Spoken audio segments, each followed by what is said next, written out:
Okay, now we are coming to a very important topic, which is actually they don't teach in UG, but this is very simple, so I'll just tell you so you can understand the rest of the class. Okay, what is called as equivalent force system? Okay, equivalent force system is nothing but a way in which you can find out if you apply a force on the tooth, what will be the effect of the force on the tooth. Okay, so this is given in a simple equation. Okay, so here the effect of the force which is applied away from the center of resistance. Okay, we are talking about the force which is applied away from the center of resistance. If you apply through the center of resistance, you know it will move bodily, but if you apply away from the center of resistance, the effect of the force will be equal to the effect of the force at the center of resistance. I know it is confusing, just follow me. The effect of the force which is actually applied away from the center of resistance will be equal to the effect of the same force as if it has been applied at the center of resistance plus the moment created by the force. You are understanding? Suppose you apply a force of 100 grams, say 10 millimeters from the center of resistance.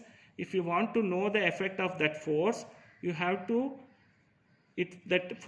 effect of that force will be equal to the effect of that force, that is 100 grams at the center of resistance, plus the moment created by that 100 gram force. Okay, I'll just tell this for example. Now this is what we already discussed, so I'll be fast.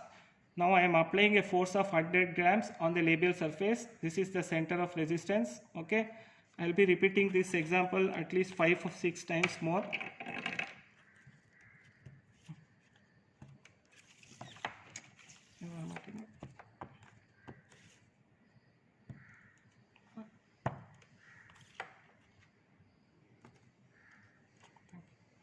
Sorry for the delay.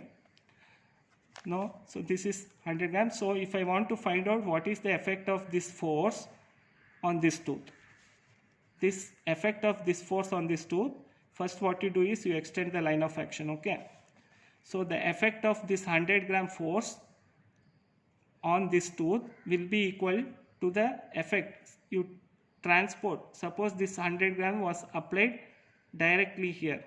Okay, we'll keep it to one side. So 100 gram force is applied. I have extended the line of action. Then I have drawn the perpendicular distance. Okay, let's say it is 10 millimeter.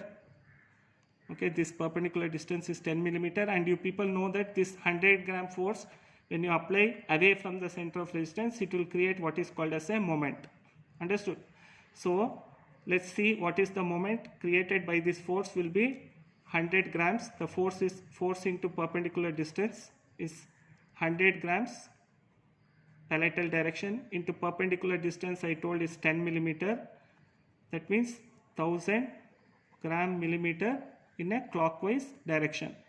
This much is already discussed. Now what I am trying to tell is, now you are applying a force of 100 gram, it will create a moment of 1000 gram millimeter. This much is clear.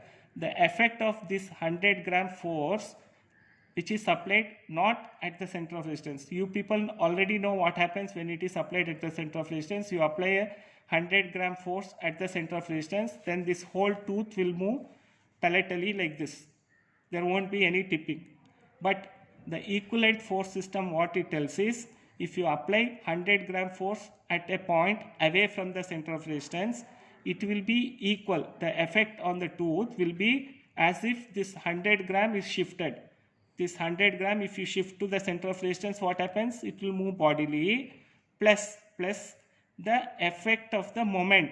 This 100 gram moment it creates na 1000 gram millimeter, that rotation. So there will be bodily plus rotation. Both movements will take place. So the effect of a 100 gram force away from the center of resistance is equal to the effect of 100 gram force at the center of resistance, that is bodily movement, plus the moment created by the force, that is the rotation, 1000 gram millimeter clockwise. So basically this tooth will move bodily plus rotation. Understood? This equivalent force system is very important because it tells you that the reason why the tooth is rotating or tipping and not moving bodily completely is because of the moment which is created, and the moment is created because we are applying the force at a distance from the center of resistance. Is this clear?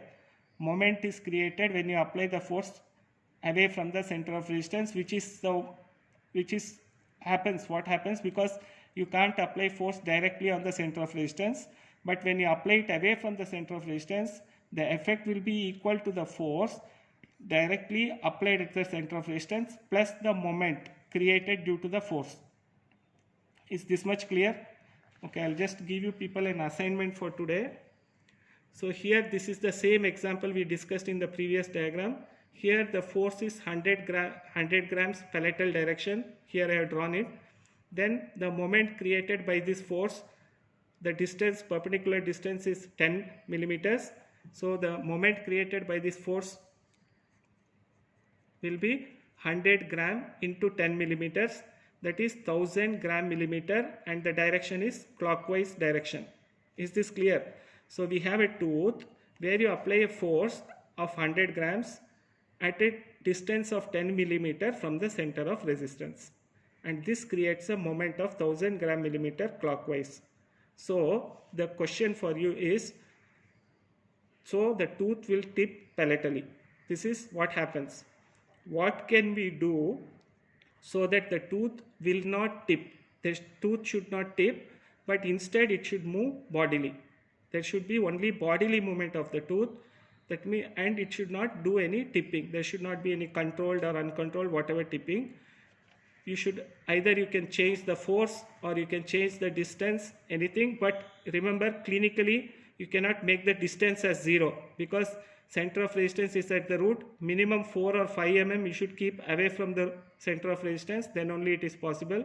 So somehow you have to find a way to neutralize this moment. Okay, try to draw a diagram showing the answer and send it to me. Okay.